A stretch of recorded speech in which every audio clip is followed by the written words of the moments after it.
All right, today we're going to talk about ANSI and rounding measurements. And it's really whatever you've been doing for the last however many years you've been doing this business, you're going to do it the same way. But I get a lot of questions about this, and because we have something new, people think, well, what does ANSI require? What's changed on there? Well, in this case, it really has not changed, so we're just going to talk a little bit about rounding. Now, what does ANSI say technically? It says you can use the measure to the nearest inch or tenth of a foot. It's your choice. So whatever you have learned to do, you can keep doing that. For me personally, I use tenths of a foot. And why do I do that? Because that's the way I was trained. And I bet you're the same. Whatever you are using now, it's how your supervisor taught you. You're comfortable with it, and ANSI doesn't require you to change that. That's one thing in ANSI that requires no changing on here. And the rules of thumb, if you will, they're really simple. If it's below the half-inch mark, you're going to round it down. If it's above that half-inch mark or tenth or whatever it is, round it up. The actual, or don't try to make them more complicated than they are, whether it's inches or tenths of a foot, just use what we call the rule of thumb. Anything 5/10 of a foot or less is rounded down, and anything over 5/10 of a foot is rounded up. Now, technically, it's below 0.499. You round that measurement down, and anything over 0.5 or 5/10 or half a foot, whatever, round it up. Just use your best judgment in these things and do what you've been doing the same way. Rounding really should be one of the easiest parts of the job, and there's only two things you really got to think about here. Now, when you're doing your wall measurements, the exterior measurements around the house, like 18.43. Well, you might put that in your software as 18.4. If it's 30.65, well, that's going to be 30.7.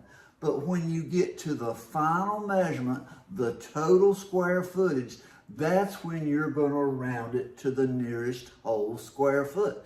And that doesn't mean you're going to round it to a half a foot, the next half foot, or the below half foot. ANSI does not allow you to round it to the nearest half a foot. That voids any adherence to ANSI. So you've got to round it to the nearest whole square foot. So if you have 2,438.37, well, that's going to be 2438 square feet. If you have 2,967.89, you're going to round that one up to 2968. There's only the measurements around the perimeter, the exterior measurements, and then the square footage total. That's the only two things that you have to worry about in rounding. And, like I said, for me personally, I do tenths of an inch. And, people sometimes try to get real complicated. And it doesn't matter whether you use tenths or inches. Tenths can go up to hundredths or thousandths or whatever. And inches can go, quarters, halves, 32nds, 64th. You can get as complicated as you want with either one of them. But guys, we're not that precise in measuring.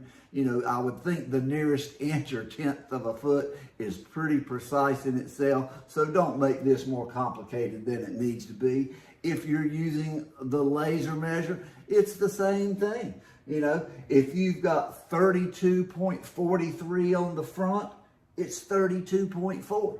If you've got 50.67 on the side, you're going to round that to 50.7.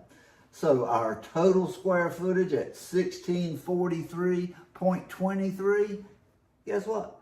1,643 square feet. It's not any more complicated than that, guys. So, the 12.56 is 12.6, 6.12, 6.1, 14.44 is 14.4. or you can take your software and gauge it to put in anything you want. You know, if you want to put the level of detail with the 2 measurements in there, you can use your software. You know, call your software provider and they will help you set it up however you want to put it in